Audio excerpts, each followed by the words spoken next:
Hi, folks, it's Mark Merrill with Firm. The people speak volumes, believe it or not. Here's a consideration, and what's overused, we feel here at Firm anyway, as a conundrum, defined, of course, as a confusing and difficult problem or question. Are the United States citizens, United Kingdom citizens, Australian citizens, German citizens, French citizens, Spain and Portuguese people, Italians, Romans and all, Slovakian nations, Polish peoples, and Scandinavian countries along the northern European border? Are all of us men, women, and children under a so-called microscopic technology by the minority of communist or socialist-led nations with a sense of special authority to rule who speaks freely and who doesn't? We here at Firm don't believe that has ever been an issue. Notice that most recently the World Economic Forum, the United Nations, and other less influential groups, mostly from the United States and United Kingdom, social media screamers, of course, have fallen flat or even on dead ears to a real moral majority of millions of civilized people who uphold and stand up, including for poor and non-influenced, for the poverty-stricken, low-income types, single-parent or single-family guardians. What's our point with today's topic? People speak volumes? Yeah, they do. Just this. People in a normal civilized society and or culture don't always have to voice their views on any topic all the time. We the people, just by our actions to help others, does really speak volumes. Just take notice. Mark Merrill for Firm.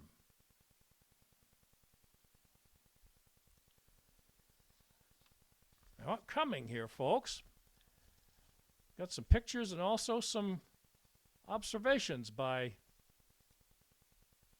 people speaking volumes, posting on social media and other places.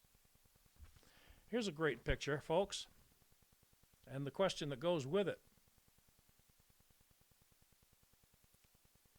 Tim Waltz, Jacob Fry, and Ilhan Omar need to be in jail. But do you agree?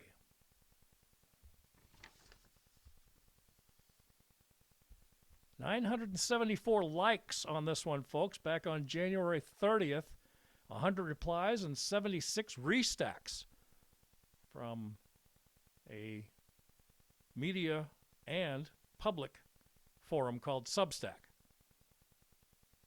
Tricia said yes, among others. Maureen says, okay, you should be in jail too, probably, among others. Targets walking, treason begats treason, another said. Here's another one, folks, right here.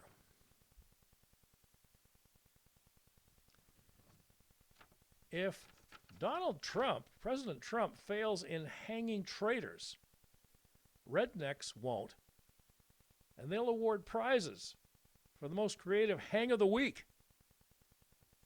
Almost sounds like something that Jeff Foxworthy said, or would have said. What a bunch of lowlifes, was one reply. Another one said, long past due. People of the United States need to see accountability. Another wrote, send Fry and Waltz to jail.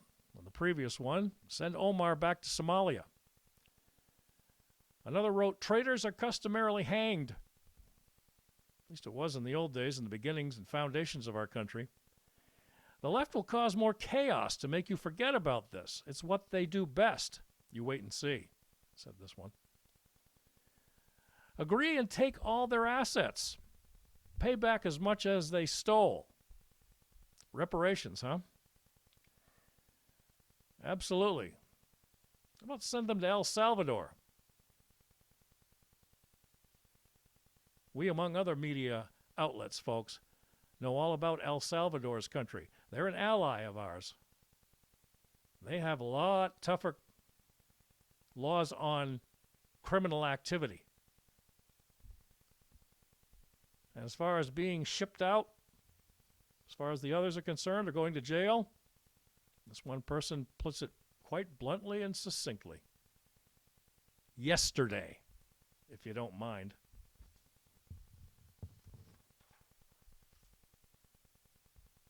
This one's just a reminder here, folks, from Imprimus of Hillsdale College. Today's firestorms, should make it plural, and the Declaration, meaning of independence. Remember, firm, us, we're always talking about the second paragraph of the Declaration of Independence.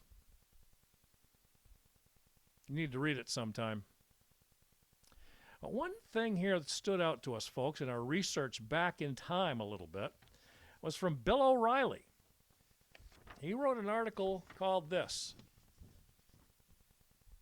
Pray for the Press, the Media. We'll just take an excerpt from it. A Christian journalist is encouraged to say this, says O'Reilly. Lord, you've called me to serve others by means of information. Grant that I may always work in obedience to the truth, with courage to pay a personal price so the truth will never be betrayed. Help me to join truth in charity, to never ignore anyone's dignity, and to promote in all, to the best of my ability, justice and peace. Nice prayer, he says, right? But the majority of journalists would never say it because the media is the most secular of institutions, agnostic, and often hostile to theology, which is deemed to oppress people by the woke mob. If you don't believe him, he says, check out the owner of the Bloomberg news agency, Michael Bloomberg. He ordered that his crew of journalists at that time not scrutinize his run for president or any of the other Democratic candidates, but they can hammer President Trump all they want. This was during his first term. When asked about the outrageous direction on a CBS program, Mr. Bloomberg said essentially that he pays his people so they will do as they are told. Maybe we should all pray for the journalists at the Bloomberg news operation. But the truth is that most media outlets follow his dictum. Do as you are told or else. No job. That's why the national press is so corrupt. Sadly, wraps up Mr. O'Reilly, he's come to despise his own profession. And he knows, in conclusion of this article, that they know the media industry in America is largely corrupt, driven by money and ideology. But a paycheck is a paycheck, and good media jobs are hard to get. Thus, orders are followed. So, somewhere, Mr. O'Reilly says, St. Francis knows all this too, and he is weeping.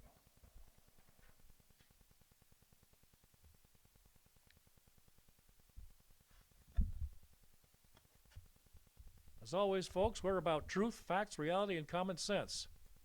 In the meantime, pray for all of our candidates that are running for either governor of our state of Maine or nationally for the openings at the 1st Congressional and 2nd Congressional District, mostly the 2nd Congressional District. That's up for grabs. And of course, the senator seat by Susan Collins currently. Pray for all of them.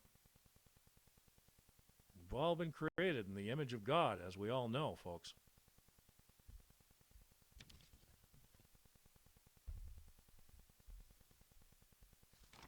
And as we said,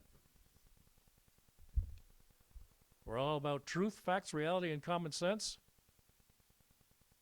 Find our podcasts on Twitter or X and YouTube, and also now Substack. And email us anytime, 24 hours a day, 7 days a week. As you can see here, fairnessinreportingmedia@gmail.com, fairnessinreportingmedia@gmail.com. Thanks for joining us, folks. Pray for our safety and security and new beginnings in the year 2026. Peace to all.